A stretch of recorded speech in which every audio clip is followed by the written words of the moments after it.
touchdowns in '83, but the big fullback does not want to be remembered for his statistics.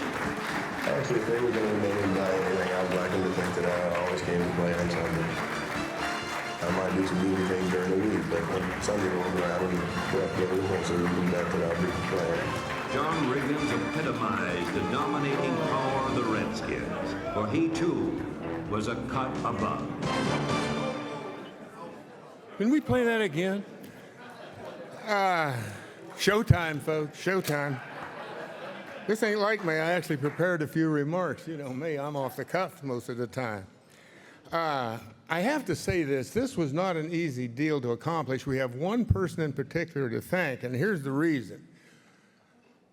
Jeff Ganella is the guy that got me here tonight, and it was, originally you wanted to give me an award. And I'm thinking, I come from a place where it's, what have you done for me lately? Now, I haven't had a set of pads on in 40 years, so I'm kind of going, really? But actually, so I was a little reluctant. I said, I'd be happy to come, but I don't think I should accept an award. And then I got to thinking about it, and I realized, well, 5 will get you 10. This will be the last award I'll ever get. So I thought, I better jump on this thing. But really, Mark touched on it just a second ago.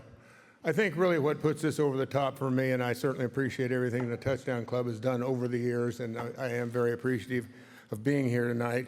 But it's I was going to say Pilot Point, that's a town in Texas, but it's Patriots Point.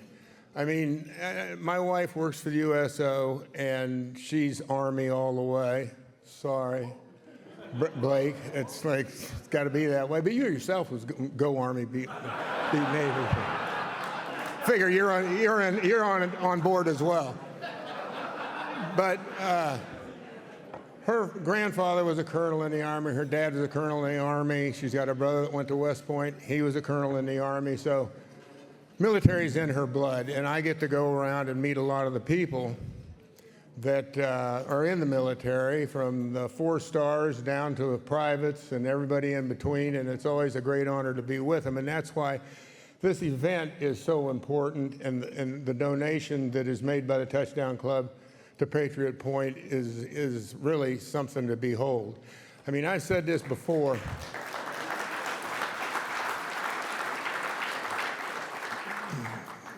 I've said this before, but you know, it takes a certain amount of courage, at least for me back in the 70s and 80s, to get out on a football field and mix it up with the boys.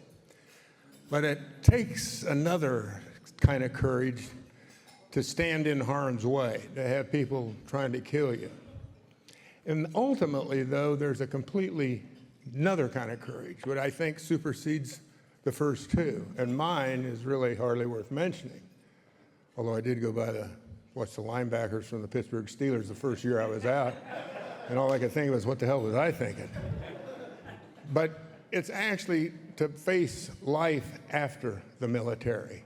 For the people who have served and stood in harm's way, I think that that's something that, unless you've done it, you will never be able to relate to it. And there's a lot of things that happen to people nowadays, and I'm sure it was always that way going back to the Revolutionary War.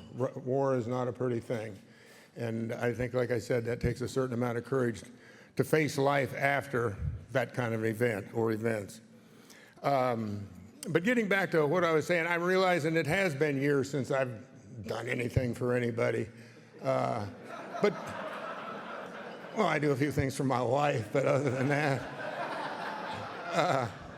But it dawned on me, and, you know, this is true. Mark, you know, Rip, he's part of it. Sometimes you do things that transcend time. And, of course, that was that era back in 82 and 83. And, you know, I lasted till 85, and they went and took it to a whole nother level.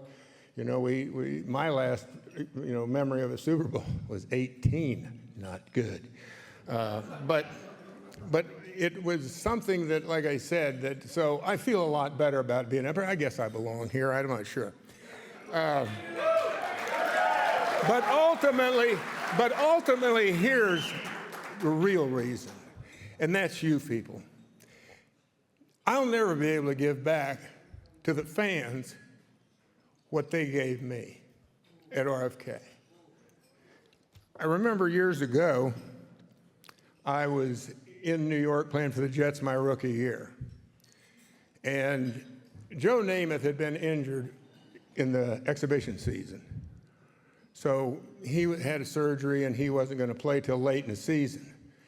And it was late in the season. Back in those days, we played 14 games. And I think it was about the 10th game of the season. But Joe was a week away from coming back. We're playing at RFK Stadium. And the backup quarterback, he went down. And then his backup went down. So all of a sudden, the only guy left was Joe Namath. And let me tell you, people, when he went out on the field, the ovation that he got at Shea Stadium was unbelievable. It lasted at least, it seemed like it lasted 10 minutes. It was probably realistically 3 minutes. Standing ovation, you couldn't hear yourself think. And I remember being in that huddle, and I closed my eyes and I pretended it was for me.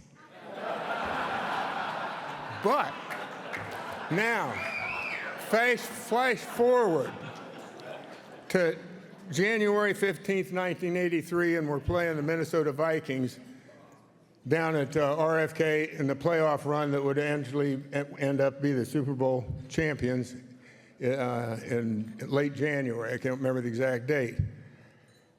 So we play, and I had a decent game. I think I had 185 yards rushing. I think I carried the ball 36 times or so. So I guess Joe Gibbs, he thought, well, give you a curtain call. So late in the game, obviously the game was over with, they take me out. And I realized because I got the same thing Joe got 11 years earlier.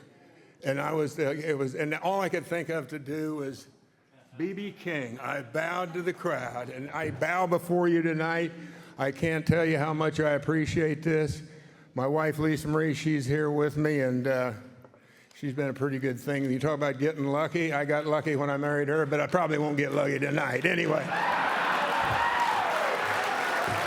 Thank you. Thank you very much.